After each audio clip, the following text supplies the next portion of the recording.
What up, what up, what up, Lakers Nation? Welcome back to Bleacher Report for your Thursday, July 8th edition of Lakers Daily. Here we are, week 2 of free agency. And Lakers haven't made any moves, any more moves, rather, right? So it's been made official. DeAndre Ayton, he is officially a Laker. Jake LaRavia, he is officially a Laker. They signed their rookie, Adu Thoreau. He's officially a Laker. And yeah, that's about it. We're all sitting around. We're waiting on trades. We're waiting on more moves to be made, which we'll get to that in a second. But nevertheless, we have agreed to terms with all of our guys. The contracts have been signed. And here we go, man. Here we go. So the Lakers have a starting center. In fact, they just finished up there in El Segundo at the practice facilities. They just finished up their press conference. So both Ayton and LaRavia, they both addressed the media for the first time and donning their Lakers purple and gold hats. And now they're making their way around the LA media on ESPN radio and so on and so forth. But yeah, they are officially Los Angeles Lakers, right? So very exciting. The Lakers finally got their center. They got their center. We got a starting center. I'm very excited about it. He is definitely a starting center in this league, even though he comes with all the extras, right? The motivation and all that stuff, the motor, all that. I mean, even in spite of all that, he's still giving you 16 and 10 on a nightly basis. And we've seen him motivated. We've seen him on that run, that 2021 run with the Phoenix Suns, where they went to the finals. We've seen him dialed in and motivated, and we've seen what that yielded. You know, his numbers went up in the playoffs. We're talking 63% from the field in the playoffs, right? Numbers went up again. So, yeah, he's a very talented guy, and based off of everything he said, you know, in today's presser, he's ready. He's ready to accept the challenge. He said that him and his agent, Bill Duffy, they looked around at all the teams that were interested in him, and he said the Lakers were the best fit. The Lakers were the best fit in his mind, and that's the place he wanted to be. He said he understands everything that comes with being a Los Angeles Laker. He understands the tradition of big man that the Lakers have had. He mentioned Shaq. He mentioned watching Shaq as he was growing up. So he knows the pressures that come with that. He knows the greatness that is the center position for the Lakers, and he's ready to accept that challenge. He also repeatedly noted how he wants to win. He wants to be in a winning situation, and he wants to win. He knows that's what the Lakers are about. He knows that's what the organization, the fan base, Luka, LeBron, the current players that are there, he knows that they're all about winning, and that's what he wants. He wants to be a part of that. He wants to contribute to that. So he's saying all the right things. And again, I know he has all those concerns, but a lot of that could have just been the situation that he was in. I do believe that placed in the right environment, placed in a new situation, you know, with the right people around you, the right coaching staff, the right players, and so on and so forth, the right environment, a winning environment, a professional environment. When you surround a guy with all of that, I think that habits can change, and we'll see. We'll see how it all plays out. But I'm being optimistic that it does. I'm happy that we got him. I think he was the best available option. Not named Miles Turner. If you wanted to go out and get Miles Turner, I can understand that. But one could argue that he's a better fit than Miles Turner is. Miles Turner is a different type of big. He's that pick and pop big, that stretch big, if you will. Whereas Ayton is more of that pick and roll big. So we'll see. We'll see how it all plays out. But again, aside from him, Brook Lopez, he's older, a lot older, 37 years old. Again, he's that pick and pop big. He's not going to grab boards and all that. So, I mean, I don't know. I mean, I would have been fine with Brook, but I've been on record saying the whole summer that I would prefer Brook as a backup. And look, Brook's a backup in Inglewood with the Clippers, right? He's not their starting big. So if he's their backup there, then yeah, I don't know how comfortable I am about him being my starter here. Of course, they have Big Zubac over there, but I like Ayton. I wouldn't have mind Brook backing up Ayton, but still, out of those two, I prefer Ayton as my starter. You look at Clint Capella, same thing. Same thing. Now, Clint, he does some of the things that Ayton does, They're kind of similar. They're more similar than a Brook and Ayton is. However, Capella, he's kind of lost a step. Capella was benched last year. So, I mean, I don't know. I'm very happy with the Ayton move, and I think it can work out. Again, he's very motivated. He spoke about being able to play with LeBron and being able to play with Luka, guys who can get him looks, get him the ball. And I think the fit is going to be great. I think it's going to be tremendous here offensively, right? We want to see if he can dial in defensively and give us some defense, which he's shown he's capable of doing. Um, 41 games in the playoffs, he registered I think like 45 blocks over his career. So, and he's what, a 1.6 career average blocks, 1.3, something like that. So I think he can be that line of defense that we need, especially considering you didn't go out and get guys on the wing. We're going to need him to step up and be that guy. You didn't go out and get any point of attack defenders. Now we'll see. You got the rookie here in Adou Thoreau. He can provide some of that. And then you got Vando, which we're going to talk about in a second. You still got Vando. You got Jordan Goodwin. You got Bronny, right? So you got guys. You got LaRavia. LaRavia, in fact, said he's a two-way guy. He said that in his press conference.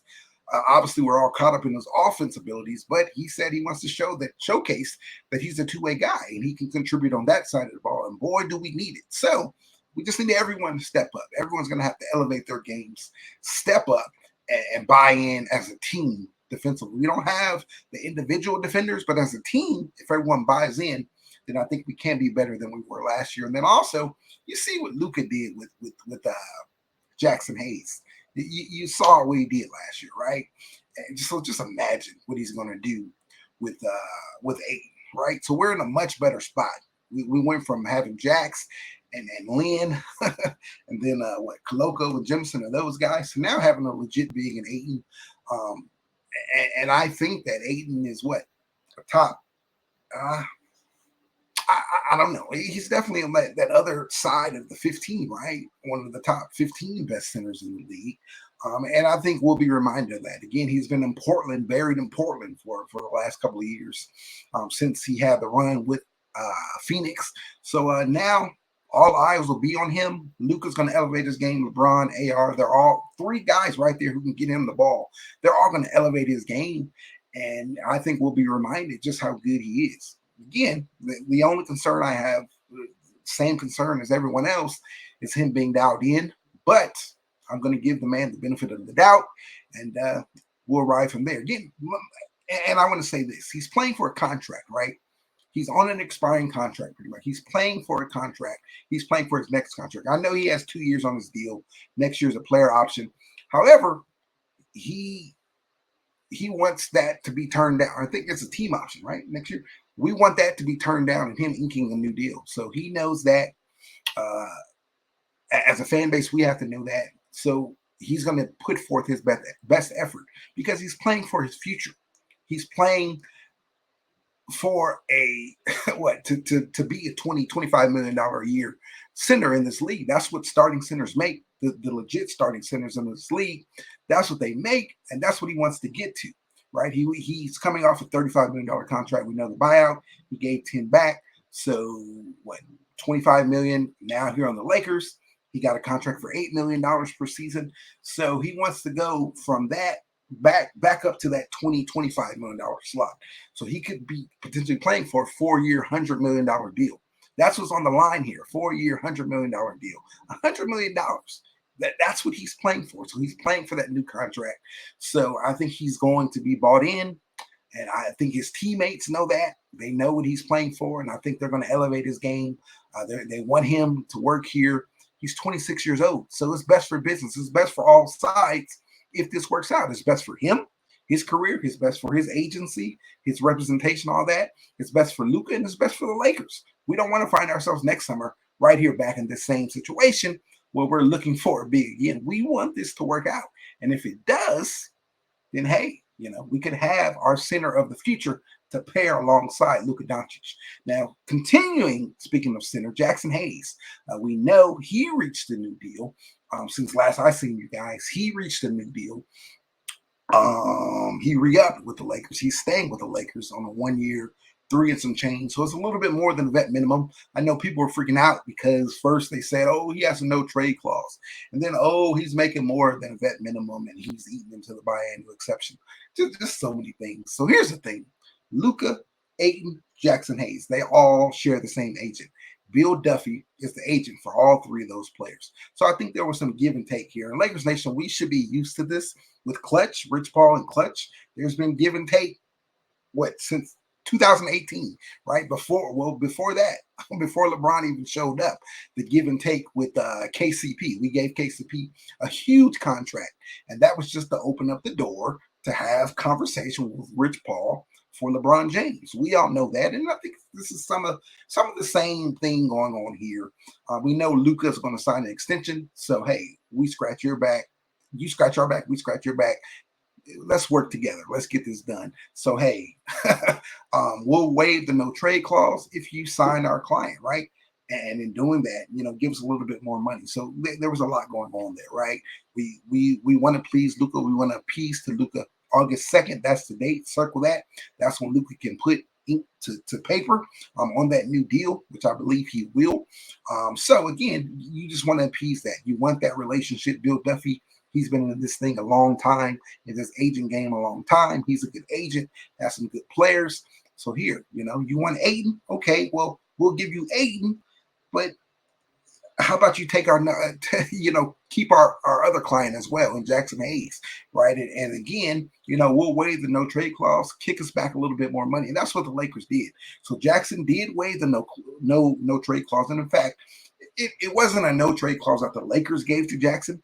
It's a de facto no trade clause. So anytime a player signs 3 years, for the third year straight, 3 back-to-back years, 3 consecutive years, they sign a 1-year deal with the team, that no trade clause is thrown in there just for their protection. It's something that the players agreed on with the CBA. They worked out with the CBA. They asked for in the CBA and all that.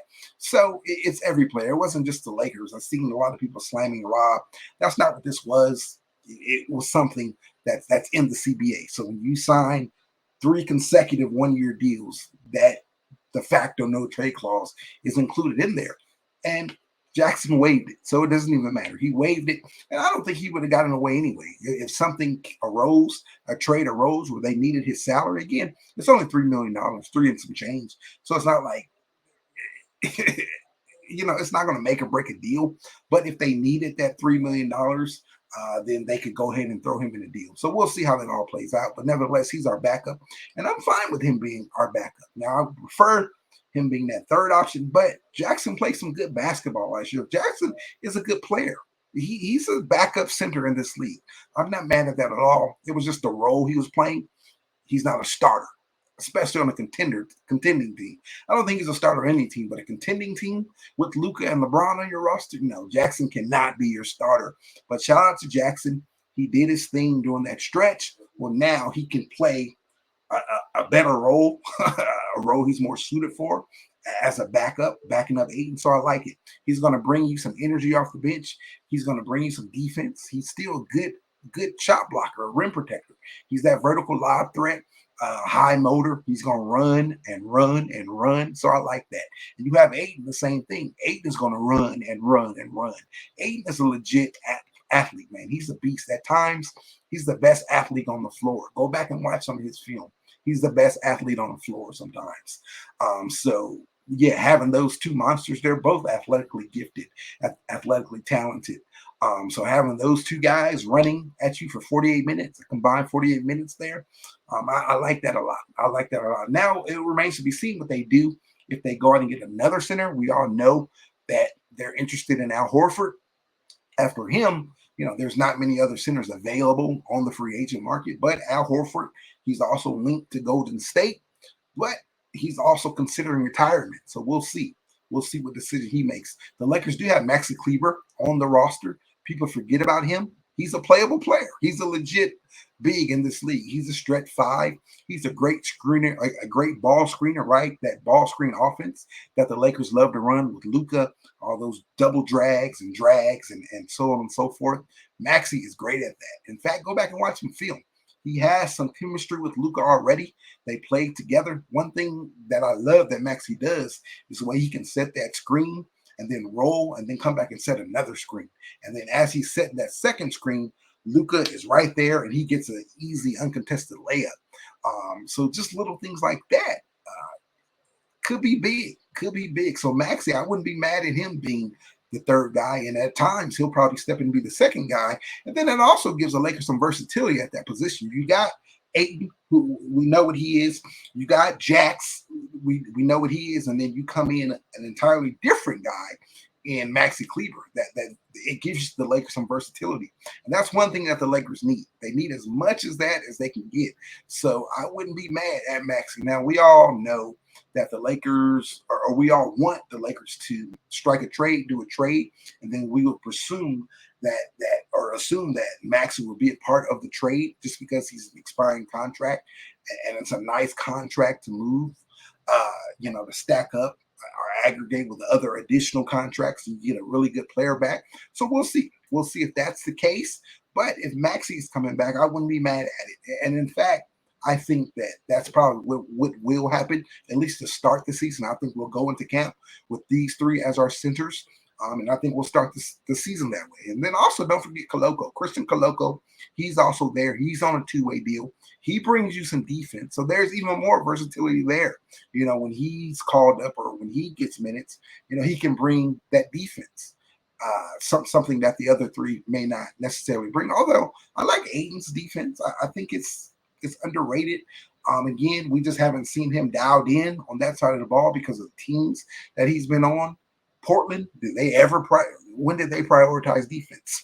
You go back to Phoenix, I think Ayton gave you solid defense there. So again, we'll see. The entirely different situation, different dynamics. So I think we'll get a different ball player in Ayton. And then Jax, I talked about his defense. I like his defense. And Maxey, I like his as well. He's a little older. Now he is coming off that injury that he's come off, a foot injury, right? So we'll see how that plays out. But other than that, maybe the Lakers can do a trade and they'll acquire another center, but I don't think so. I think that you have to address other needs. If you're going to make a trade, it has to be address some other things. What are those other things? You got your big, you got your starting center, you got your backup center, right? But they still need defense. Defense. They need defense out on the wing. They need a point of attack defender. They still need defense, right? And then you need shooting. You always need as much shooting as you can get. Then they need athleticism and youth and all that. Now, I think they're getting some of that in Jake LaRavia, right? I think they're getting some perimeter shooting. He can shoot the ball. In fact, on catch and shoot threes, he was pretty darn good on catch and shoot threes. So you're getting that in him. You're getting youth in LaRavia. He's 23 years old. Now, defense, we'll see. I didn't watch much of him defensively. From what I watched, or the reason why he was in my mind, because what he can do offensively. So we'll see. He did, again, in this pressure, say that he's a two-way guy and he wants to showcase those talents, his defensive talents. Well, we'll need him to do that here on this team. So maybe we can get some defense from him. Again, you talked about the other guys in Goodwin, who the Lakers are bringing back, and Vando. I want to talk about Vando really fast. So the projected lineup, obviously, is Luka, AR, LeBron, Rui, and DeAndre Ayton. That's your protected five. Well, if the Lakers don't make another move, I think that Vando could find his way into the starting lineup because that lineup is unbalanced. Offensively, I think they have the potential to be really, really good, like one of the best offenses in the league. All those guys are amazing offensive players. They can all come in and drop 25 or even 30 points on any given night. Literally all five of those guys, right? But there's an unbalance there. You need defense. You need defense in that starting lineup. In that starting lineup, LeBron is still your best defender. LeBron is entering year 23. LeBron is going to be 41 years old in December. So I just don't think that that's sustainable for the entire season. Right now in the playoffs, that's different. You get in a 7-game series where it's just 7, right? That's different. Then LeBron, we want him to step up. But asking him to do that for 82 games in his 23rd season, I just don't know how sustainable that is. I don't know how many wins that's going to yield, right, or get you. So you need more defense in that starting lineup. Well, you have Jared Vanderbilt there. I'm inclined, if you don't make any other moves, which I really don't think the Lakers are going to do, I'm inclined to swap Rui and Vando. That's what I would do. Bring Vando in, let Vando do what Vando does best, and that's just be an absolute disruptor on the defensive side of the ball, right? To guard the other team's best wing or even their best guards at times. That's what Vando does. Last year, Vando was playing out of position. Last year, Vando was playing as a backup big, if you will, right? He wasn't doing what he's best at doing. Well, now you have so much offense in that lineup that he can just come in and be a defensive pest, right? And we know Vando's deficiencies on the offensive side of the ball. That's why you can't really play him a lot, especially when you have like what you had last year, Jackson Hayes. It's kind of hard to play both of those guys in a lineup. But now you're surrounding him with so much offensive talent that you can kind of hide him offensively, and he can just do this thing defensively. There's still ways to insert Vando into the offense, even with those deficiencies, him being a screener, him being that on that weak side guy, and then of course him knocking down open threes, right? But again, I think that with the addition of Ayton and all that, always having that vertical lob threat and all that stuff and the mismatches that having Ayton is going to bring when he sets those screens and stuff, I think that you can insert Vando into the starting lineup. I'm more inclined to see what that looks like because we just need the defense. And then also Rui coming off the bench, I think that could be major. I think Rui off the bench could be excellent, right? He can legit be six man material, right? And that's not to say that he still won't play 30 minutes. He can still play 30 minutes. I'm just talking about out the gates. I would like to see Vando out there defensively. So I think that's something that the Lakers need to take a hard look at and a decision that they need to make. Now, last summer, Vando was coming off multiple foot deals, right? Foot surgeries. So he couldn't really develop his game. He didn't have feet to work with. So this summer, I think he can put in a lot more work offensively, defensively, and we can get back to the Vando that we were used to seeing, the Vandalorian, if you will. I think we can get back to that. So again, if the Lakers don't make any moves, I think that I want to throw Vando out there in the starting lineup to bring some balance, and you'll have him playing his correct role. And I think that can make this team a lot better because, again, a starting five of Rui and everyone else, Rui, Ayton, LeBron, Luka, AR, there's just a lot of imbalance there. You don't have any defense in that starting lineup. So, yeah, I think I want to start Vando, see what that looks like. We'll see, though. We'll see how it all plays out. Now, will the Lakers make another move? That's what we're all sitting around waiting. I'm going to get straight to it. I don't think they are. I don't think they're going to make any other moves. This is Rob's DNA, right? The Lakers have been more inclined to be patient. So I think that this is the lineup or this is the roster that they're going to enter into the season with. If I had to put money on it, I say no, they're not going to make it. Now, they may waive a guy. You have Shake Milton there. His $3 million, it doesn't become guaranteed until July 20th. So they have up until July 20th to make a decision there. So they can pick up his contract or just waive him outright. I think that, again, if they don't make any moves on the trade front, I believe that they will waive him and then they'll free up the roster spot just to have it available. The Lakers love going into the season with 14 guys on their roster just to leave some room or some flexibility there, whether it comes to the buyout market or whether it comes to doing an in-season trade or a trade at the deadline. If you want to take in more players than you're sending out, of course, in the salary dynamics, because they're a first apron team, so they're hard capped at the first apron, so they can't take in more money than they put out, but they can take in more players than they put out if they have a roster spot available, if the contracts line up, right? As long as the salaries line up and all that. So they typically like to leave that 14th roster spot open, that 15th roster spot open, and able to have that flexibility to do things there. So again, if they don't make any moves, then just anyway, whether they make a move or they don't, I don't see Shake Milton being on this team. So obviously, if they make a trade, then I think they'll include Shake Milton in there just to include his salary. They can guarantee that contract at the $3 million. Remember, like we just said, they're a first apron team, so they can't take back more salary then they send out. So let's say they get a deal done and it's $27 million that they're sending out without Shake Milton. They're sending out $27 million, but they're bringing in 30. Well, now you can guarantee that Shake Milton, and he makes up that other 3. So now you're sending out the 30 that you're taking back in. It has to be the same amount of money. So they can do that with Shake Milton's contract, or they can just waive him if they need the roster spot. If they're taking in more guys than they're sending out, and again, the money doesn't, or the money lines up, the money works, the salary works, all that stuff. So either way, again, I don't see Shake Milton being on this team. Either he'll be included in a deal to make the money work, or just to get off of them, or he'll just be waived to free up a roster spot to keep it open, keep it flexible during the season. All right, so you have that there. But again, the Andrew Wiggins, so that's the big trade that we were all looking to make. Well, it looks like Miami, they're not coming down on the price. They're adamant. Pat Riley is adamant on receiving Dalton, Rui, plus the 2031 first-round draft pick.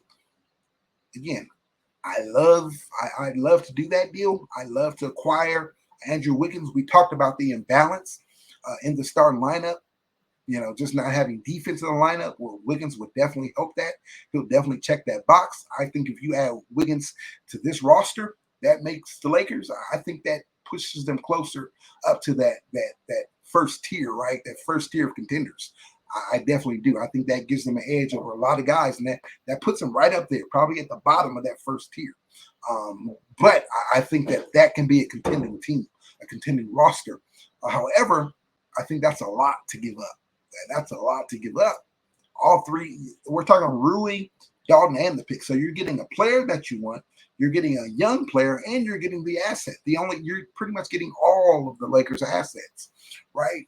I think that's a bit much. That's a bit much. However, if the Lakers do cave in and they do go after that, they do it, I wouldn't be mad at it, because that's kind of like an all-in move, right? You're trying to go all in now to win, which I do believe that the Lakers need to do.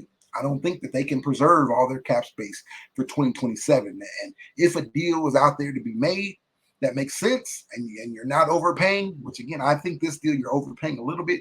However, I'm willing to take a gamble on it.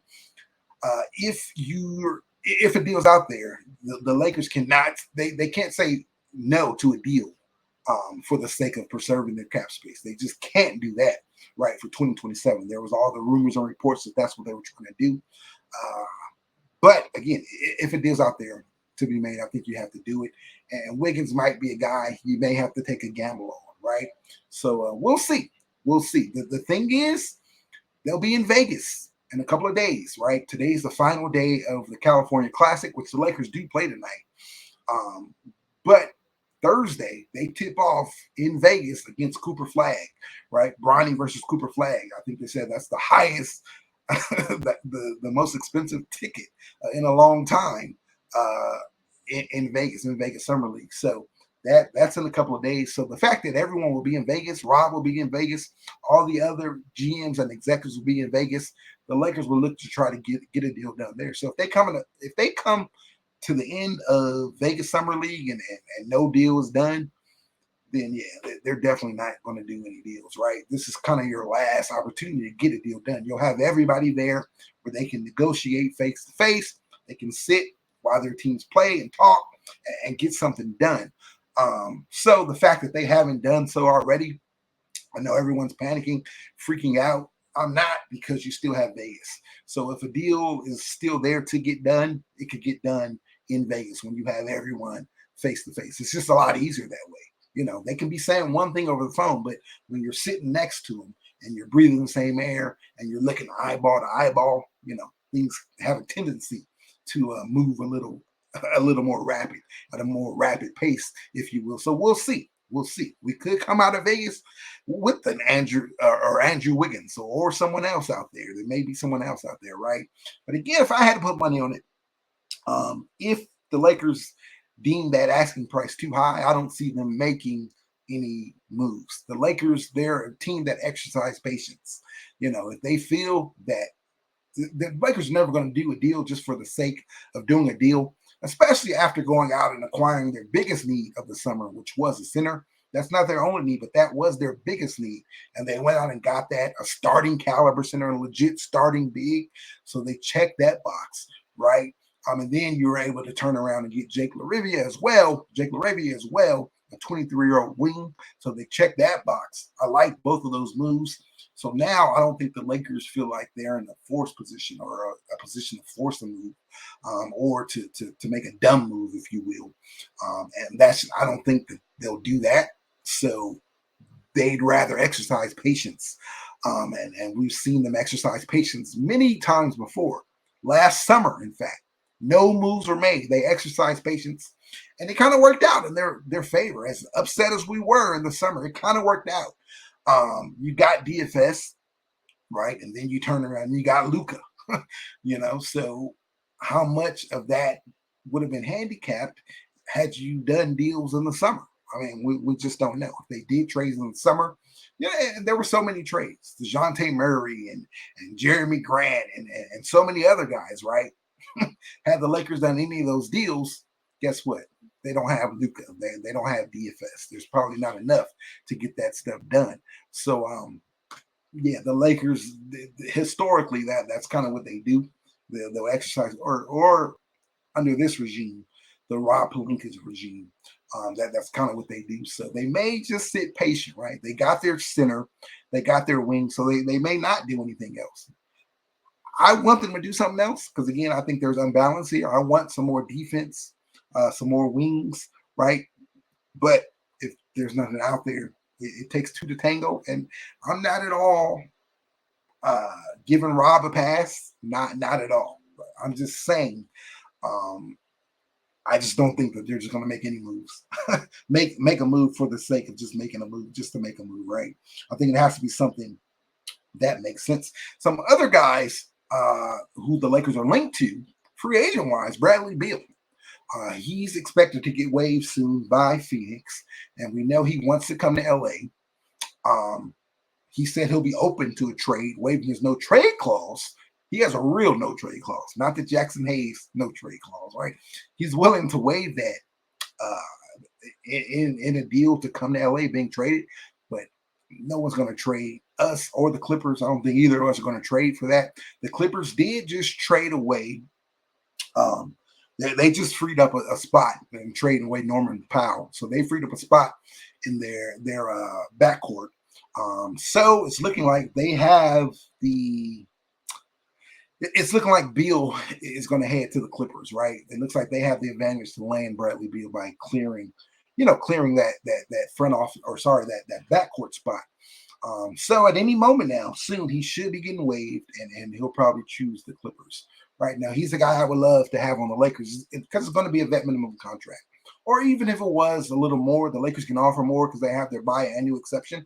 They don't have the full availability of that, but they can get close to it by waiving Shake Milton and doing some other things, or offloading one of these other contracts. One of these, dumping one of these other contracts. They can do that if they need it to, so that they can free up more money. But more than likely, it'll be a vet minimum contract somewhere around that. So I would love to have a Bradley Beal on that. With the him accepting coming off the bench, I think that's what he'll have to do. Or Reeves goes to the bench, whatever, because he's just so talented. I think he's a more talented scorer than Austin Reeves, right? The thing with Bradley Beal is the contract, paying all that money, but paying him a vet minimum. If he's your going to start lineup, then yeah. If he's coming off your bench, then yeah, that's a win. That's a home run, right? On a vet minimum deal. Again, you're talking $40, $50 million. Then no. And that's the issue that they ran into in Phoenix, but it won't be that. That's not what we'll be getting him for. We're not trading for him. It's going to be via buyout and signing him as a free agent. But again, I think the Clippers have the inside track on him. They freed up the roster spot, so I think he can go there and start immediately and fit perfectly there. But we'll see. We'll see how that all plays out. Some other guys, another guy that may be getting bought out is Marcus Smart. So Marcus Smart is in Washington, right? He was just traded to Washington. Well, I don't really know what they're doing over there. They got a lot of vets that they acquired, but he can potentially get bought out, and I think he'll be a perfect fit here. I think he gives you some of that balance. We talked about how unbalanced the roster is because there's no defense. Well, Marcus Smart, he'll bring some balance, right? I wanted a Bruce Brown here. We missed out on him. So Marcus Smart, I think he'll be a nice consolation prize, or potentially even better. We just haven't seen Marcus Smart play meaningful basketball in a while. You got to go back to when he was with Memphis, right? Before he was traded, got injured or traded, whatever. I can't remember what it was. But he was playing good there, right? He was playing good there. That was a few years ago. So I don't know how much of that is still left in him, but taking a flyer on a guy like that on a vet minimum deal, I wouldn't mind that at all.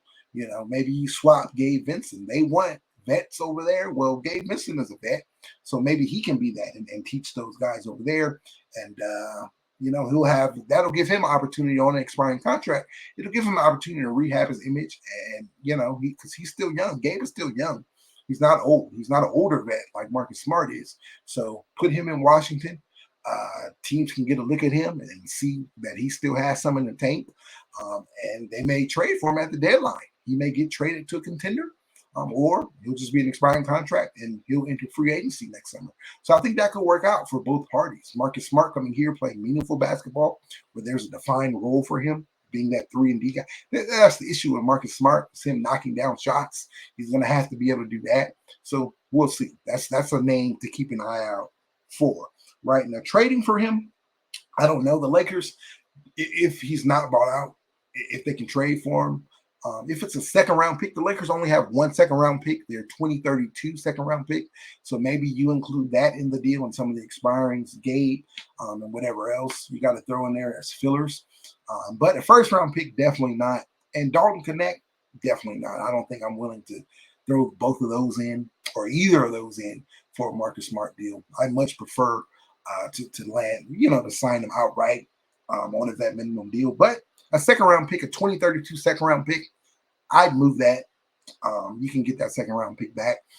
And I know that's something that the Lakers always do. We were always giving up picks in deals. But the fact that you were able to just get Ayton and LaRavia, 23-year-old wing, and then a starting caliber center without having to give anything up, maybe you do go ahead and move a 2032 pick to acquire someone like a Marcus Smart. So we'll see. Other names that the Lakers are interested in, they're showing interest in Matisse Thybulle, right?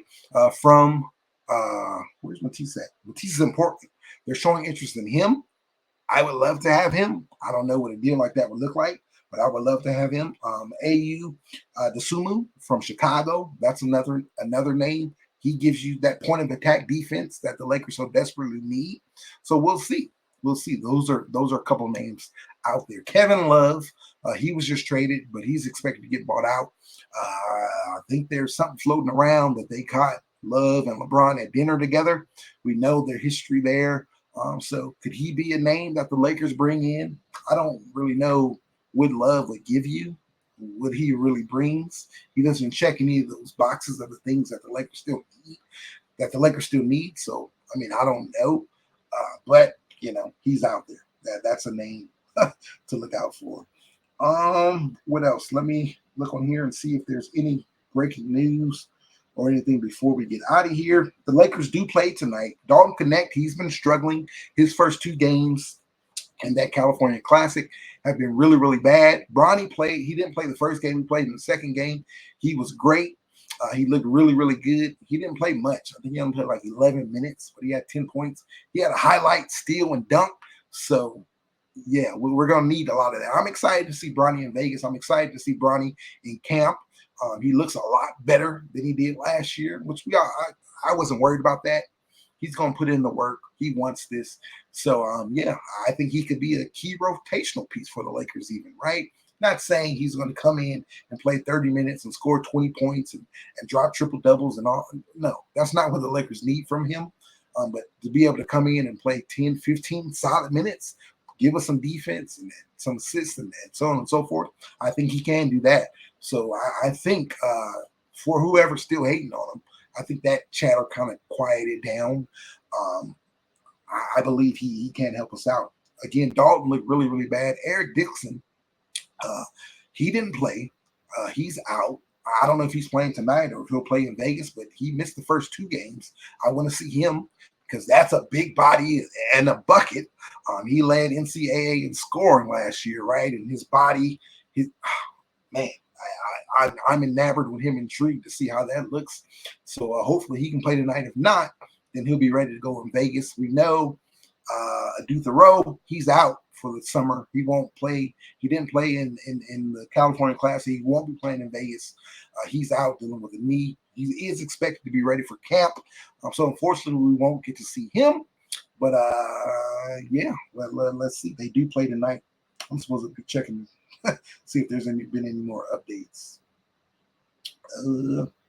DeAndre Ayton is excited to play with Luka. He said he spoke to Luka briefly. We know Luka is in, I don't know if he's there yet. Yeah, he's over in Europe getting ready for that, Euro basketball. So that's going to be fun to see too. That's a welcome addition for us this summer, especially amidst all the rumors, the pictures and everything out there of skinny Luka, him being in shape. Well, we don't have to speculate for much longer. We'll actually get to see it because he's playing Euro basketball for his home club. So that's going to be exciting to see. So that's going to give us something to look forward to. I don't know the exact dates on that, but it should be coming up soon. I think next month. So we'll see. Do I see anything else before we get out of here? Let's see.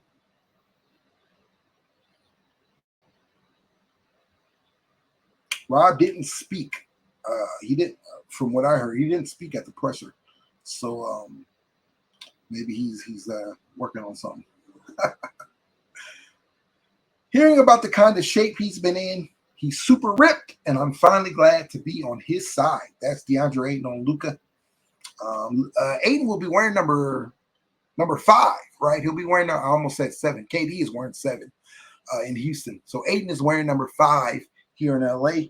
So those 5 Ayton jerseys will be available real soon. So look out for that. I think that's it. I don't see anything else going on. So yeah, we talked about a lot today. Hopefully the Lakers do make a move or moves. We'll see. With Vegas coming up, all the GMs will be there. So maybe they can get something done there. If not, again, I would love, if this is the lineup that we're running with, then I would love to play. I would love to have Vando in that start lineup. So that's something to keep an eye out on there. But hey, anything else that goes down, we'll be here to break it all down. We'll be back tomorrow. Remember, we're here every day of the week, Monday through Friday, 7 p.m. Eastern Time, 4 p.m. Pacific, Lakers Daily. We got you covered, man, discussing all things purple and gold. My time is up. I'm your host, LOE, which stands for Lakers Over Everything. That's where you can find me at on all social media platforms. The Lakers do play tonight. They do play tonight. So tune in to that for Summer League Basketball California Classic, and then they head to Vegas. Well, I guess we can say we, because I'll be there as well covering all that. So I'm excited for that. But yeah, man, I'll see you guys. I'll be back with you guys on Thursday. So tap in, man. Peace. Thank you, Bleach Report.